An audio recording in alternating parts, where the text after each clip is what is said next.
आपने धन्ना जाट की कथा को सुना होगा। भगवान महात्माओं में संतों में ऐसी प्रीति थी 10-50 महात्मा उनके दरवाजे पर पड़े रहते थे। उन महात्माओं के भोजन की व्यवस्था, उनकी सेवा आदि आदि करना, और थोड़ा समय मिल जाए तो भगवान के नाम का जप का आश्रय, इसके अलावा कोई सत्कर्म नहीं किया। एक दिन वही धन्ना के पिता ने कहा कि बेटा, वौनी का समय आ गया है, तुम घर में पड़े रहते हो, थोड़ी भगवान की कृपा से खेती मिली है, तो जाओ जाकर के थोड़ा खेत में अन्न डाल करके आओ, वौनी करके आओ। पिता की आज्ञा पाकर के पति पत्नी दोनों बैलगाड़ी में बैठे, जितना अन्न घर में था वो सारा का सारा अन्न गाड़ी में रख लिया। उतना ही था, निर्धन अवस्था थी। तो बीज को लेकर के चले जा रहे थे, रास्ते में उनको महात्मा मिल गए 10-20। महात्माओं ने कहा कि अरे धन्ना, तुम कहां जा रहे? तो धन्ना ने कहा कि पिताजी की आज्ञा है, तो थोड़ी सी खेती है, उसमें बौनी करने के लिए मैं जा रहा हूं। तो महात्माओं ने कहा कि अरे भैया, दोपहरी का समय है, हम तो यह सोच करके आए थे कि तुम्हारे घर चलेंगे, तुम्हारे दरवाजे पर भोजन बनाएंगे, पाएंगे, विश्राम करेंगे और फिर आगे की ओर प्रस्थान कर जाएंगे। तो धन्ना ने कहा कि नहीं, पिताजी की आज्ञा, इसलिए तो मैं खेत की ओर जा रहा हूं। तो महात्मा थोड़े निराश हो गए। जहां आशा होती है महात्मा ब्राह्मण उसी दरवाजे जाते हैं। उनको पता है कि इस दरवाजे से हमको अन्न धन मिलेगा, और जहां से मिलता नहीं महात्मा ब्राह्मण वहां जाते नहीं। जहां विश्वास है कि इस दरवाजे से हमको प्राप्त होगा, निराशा हाथ नहीं लगेगी, तब महात्मा जाकर के आवाज लगाते हैं।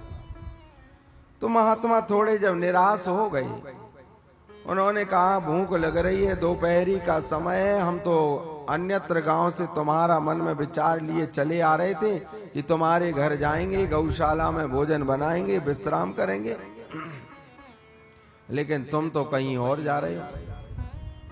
लेकिन धन्ना की पत्नी बड़ी भक्तिमती थी।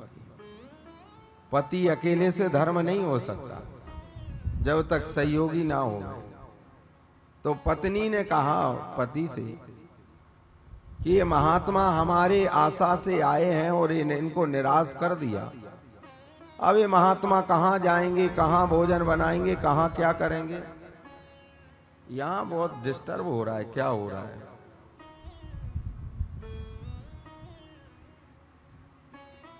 बोलिए सच्चिदानंद भगवान की जय, सांब सदा शिव भगवान की जय। आपदामपहर्तारं दातारं सर्वसंपदां लोकाभिरामं श्रीरामं भूयो भूयो नमाम्यहम्। पत्नी ने कहा कि ये बताओ, ये महात्मा बड़ी आशा से आए और पता नहीं इनको कहीं अन्न मिलेगा कि नहीं मिलेगा। तो पति ने कहा कि फिर क्या किया जाए? पत्नी ने कहा कि ये जितना अन्न लेकर के आए इन महात्माओं को दे दो, और ये महात्मा लेकर के चले जाएंगे, किसी नदी का आश्रय लेंगे, वहां पर ये भोजन बना करके पालेंगे।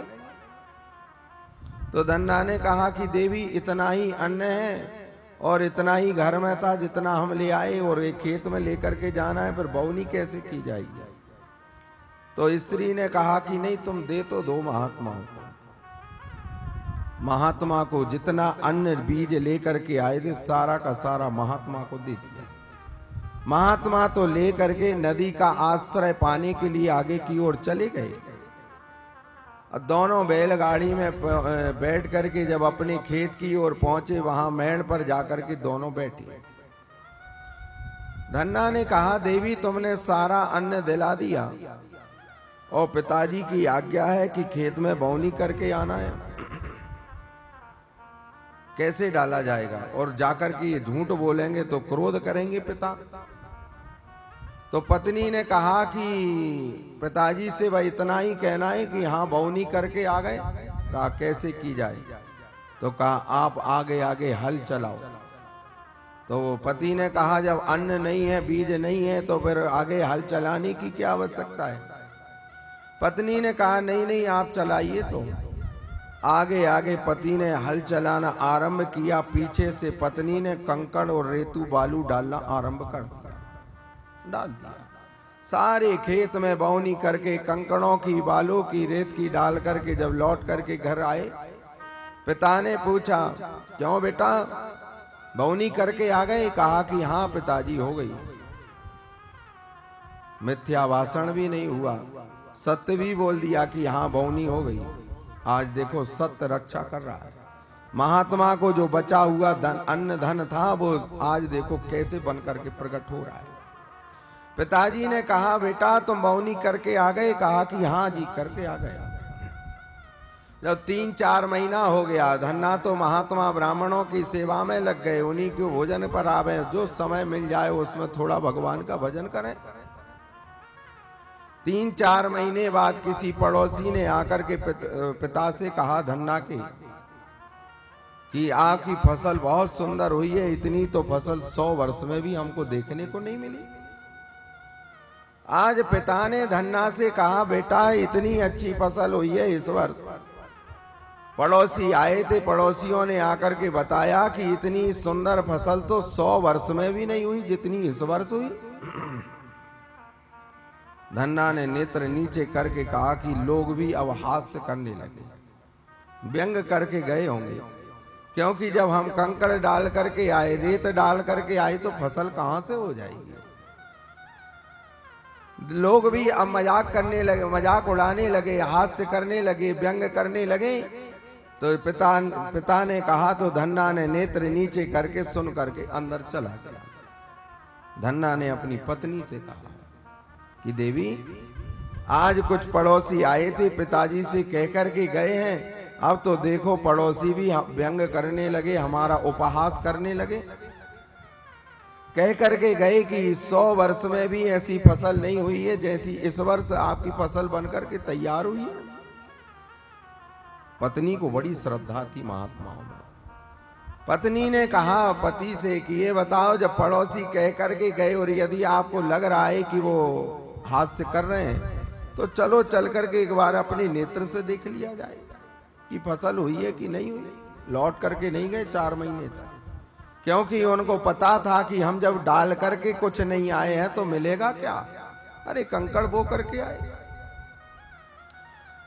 तो पत्नी ने कहा दोनों बैलगाड़ी में बैठे और गाड़ी में बैठ करके जब उन्होंने चलना आरंभ किया, खेत के पास में जब पहुंचे, बैलगाड़ी से जब नीचे उतरे, आज धन्ना ने जब उस लहलहाती फसल को देखा, मूर्छा खा करके पृथ्वी पर गिर गया।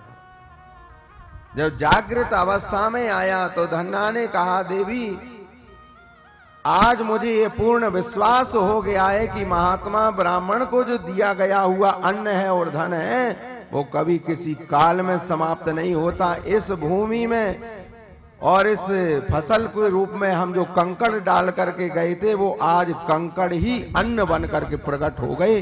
जाकर के पिता से कहा पिताजी हम तो खेत में कंकड़ डाल करके आए थे, लेकिन इन महात्मा ब्राह्मणों के दान करने का परिणाम यह प्राप्त हुआ कि ऐसी 100 वर्ष में हमको फसल प्राप्त नहीं हुई, 100 गुने से ज्यादा आज वो हमको अन्न प्राप्त हो गया।